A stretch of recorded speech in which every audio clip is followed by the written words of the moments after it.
Welcome to Piano Video Lessons. I'm Lisa, and today we're working on Grade 1 Piano Technical Exercises and Etudes. This is Unit 1 of Year 2.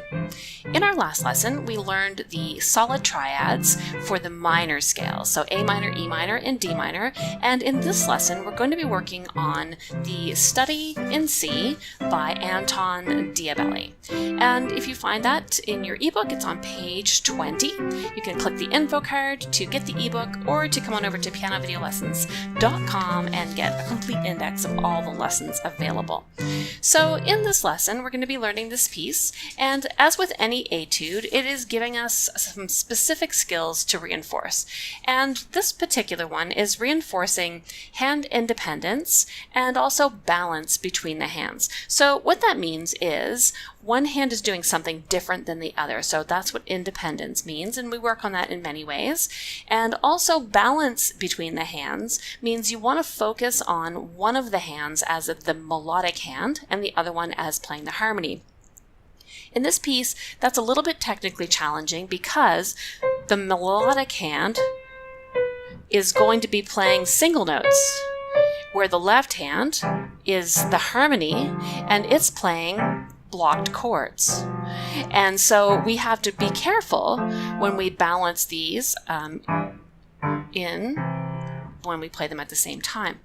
So if we have a quick look at this piece, and we can also have a look at our study sheet that goes along with the piece, it says here to examine the structure of the piece. It's in rounded binary form, but the second A section has a twist. All right, so when we know about what we know so far about rounded binary is that it starts off with the A section, and then it plays, that repeats, the A section plays twice, and then we have the B section, which includes a reiteration of A at the end. Now, in this case, the A is a slight difference at the end. So here's the A section of the piece, and here is where the B section begins. And then if you see here, the melody, C, C, C, B, C, C sharp up, and we look here, C, C, B, C, B, C, C sharp up. This is the repeat of the A section, but the twist is how the left hand treats the notes that we were playing in the first iteration of the A section. So we'll have a careful look at that. Then it says, find the root position triads in the A section and which triads are used. So we know that root position triads look like a little snowman, and we can see that there's one right here, and that one is repeated 6 times in the first line, and that is the C major root position triad. Then it says in the B section, which note is on the bottom for the left hand every time? So looking at the B section, where it starts here, the very bottom note is in the top space of bass clef, and that note is G. So we're going to be playing through here with G on the bottom, first 2/3, then a 4th, then a 5th, and then up a 6th, back to 3rds, and a 4th, and 2 4ths, and a 3rd. So in this case, reading by intervals really simplifies what's going on there. The next question says, G is the dominant note in the key of C. Where does the G chord become featured in this piece? And in fact, it's right here. So we're basing everything around the bottom note of G. Then it says, do you see any 2-note slurs in this piece? We learned about those in a previous lesson, and you can see them here happening in the right hand in several places. And then it asks about measure 15, has an unusual right hand. Prep this by working out the notes and fingers. So let's find measure 15, that's right here. So let's back it up and play from before. Now here we have 1, 3, 2, 4, 3. So 1 is on A, we're going to come over with 3 and then sharp, skip back to G. So you want to practice that 1, 3, 2. It reminds us of how we play major scales or minor scales with that crossover. So 1, 3, 2. And in fact, those are some of the notes from the E minor scale, aren't they? 1, 3, 2, 4, 3. What's next? Alberti bass. Okay, so this is the twist that we're going to encounter when we get to this section. Alberti bass is a bottom top, middle top pattern for chords. So if you look at this C major triad in root position, we could play that bottom, top, middle, top. And if we look at this other chord here, we could play bottom, top, middle, top. And then we have another C chord, bottom, top, middle, top. Then we're going to reach down to B for this chord, bottom, top, middle, top. And then a C chord, bottom, top, middle, top. Now, if we look down here, we'll see that that's exactly how this has been written out. So we have bottom, top, middle, top, and then these notes, middle, top, C chord, back to root position, down to B, C, and crossing over. So we just finished that in root position C. We turned over our thumb, and that's a slur. So we're going to connect those notes and over. Then we're going to go down to G and play a sixth and a fifth. And then we're going to play C and E, whatever way is most comfortable for you. So I just use my thumb back out again here. That works nicely. And then last of all, it says, does this piece use slurs or ties? So we see lots of these lines that could either be slurs or ties, and in every case, they're moving to a different note. So is that slurs or ties? It is slurs. Then it says make a practice plan for this piece. So let's go ahead and I'll play it through for you, and then we can make a plan from there. So beginning at the top, I'll play the A section, repeat it, then play the B section and repeat it. B including A, the second piece, second part of it. Here we go.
So that's the whole piece, and that's how it's going to go. So now we're going to pull it apart and work on it in sections. So I think you could either practice the entire A section or break it in half. So it's got 8 measures all together. These little numbers at the beginning of the line are measure numbers. So 7 is here and this is 8.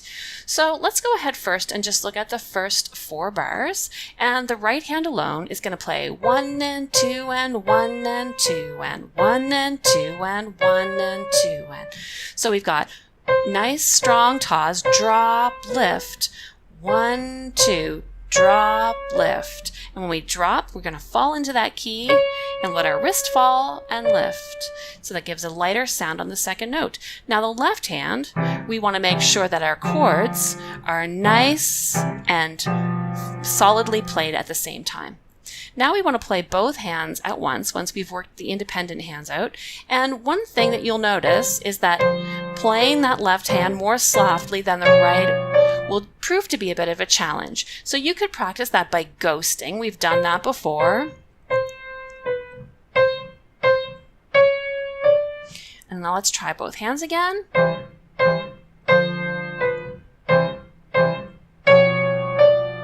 Now, you could work on the left hand by itself until it's super comfortable, and then you'll have more chance to focus on the right hand. And when you're playing your right hand, choose fingering that's consistent. So in the music, it's just showing to use 3, 3, and it doesn't say anything else. Now it moves to 2, and the reason for that is just to start getting our hand up so that we're in position for this next part. So I do recommend using the fingering that's shown on this particular part of the music. Let's go ahead and play the second half of the A section, which starts off similarly, which is just chords in the left and melody notes in the right. And now we're going to play TTs, or eighth notes, in the right hand. So 1 and 2 and, while we hold a half note in the left, but you're going to use your eye to target this low G, because we're going to play a sixth and then a fifth and then a third. So we're bringing our hand down for this. So as we play here, we're going to stop, and before we play, we're going to think thumb is next, no problem, and we're using our eyeball now to target this low note, and then we're going to jump down to it. rest. Both hands off. So from here again,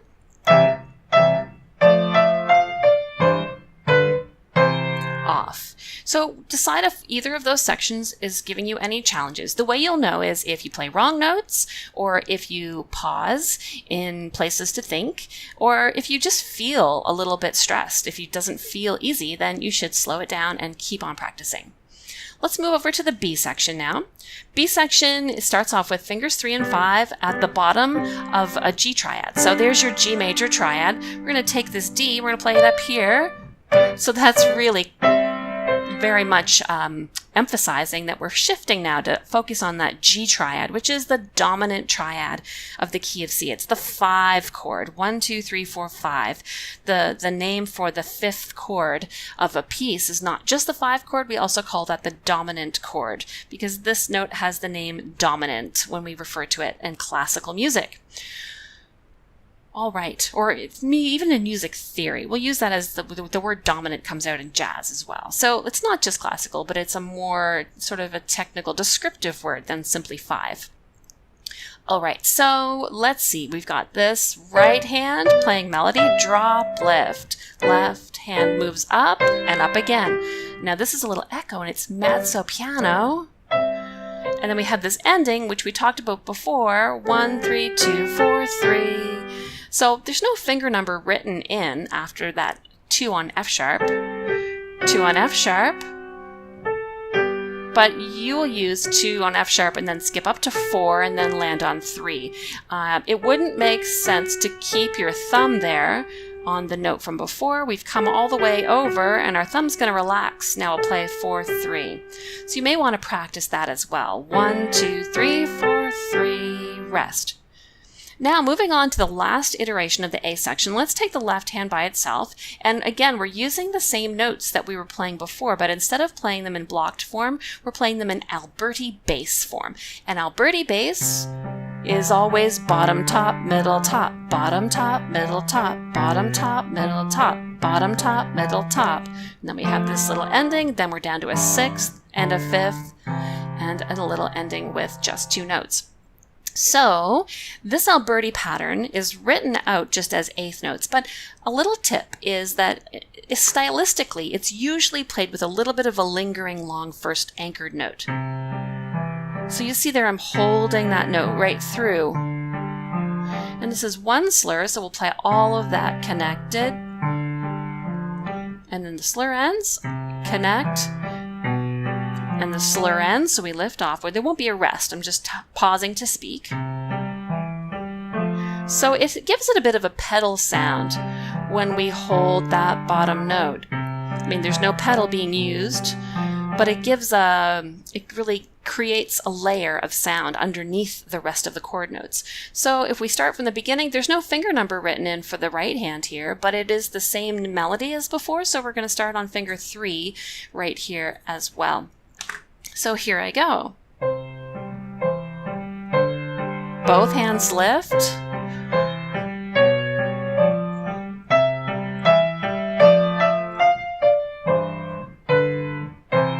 Off.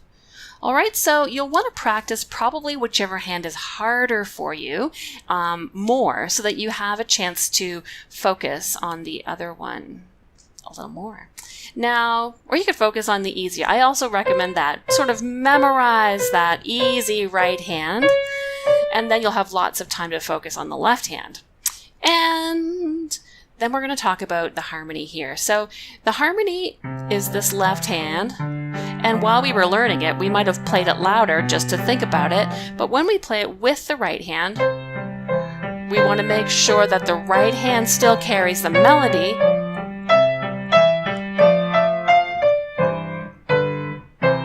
and that it's still louder than the left. So that pattern of ghosting, where we don't really play the notes out loud, we just go through the motions, is a really good way to train your hands to keep that left hand softer than the right. All right, so practice the sections that you find the most difficult more than the ones that you find easy. So the good news about this tricky Alberti bass is that it's very much similar to the A section was at the beginning. And then you might want to focus on that part because it's the most busy and so probably the trickiest to coordinate. But I think your mind will get around it fairly quickly since we're using all the same notes as we did in the first iteration of the A section. I'm just going to put a little prime here because it's A but slightly different. It's not exactly A again.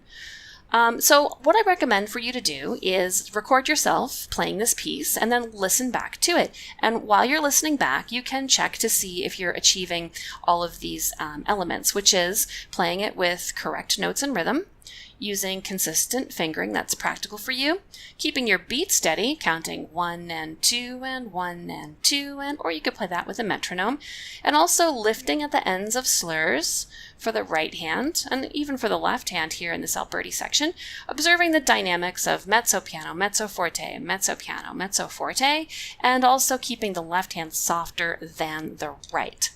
Now, if you're looking to really improve your piano playing, you could also join one of my online classes or even book a one-on-one private lesson with me to play through some of these things and get some direct tips on how to improve yourself. So that's the end of this lesson for Study in C by Diabelli. And in our next lesson, we're going to do the final technical exercise for grade 1, and that is the broken triads for the 3 minor keys. And so come on back for the next video and I'll see you there.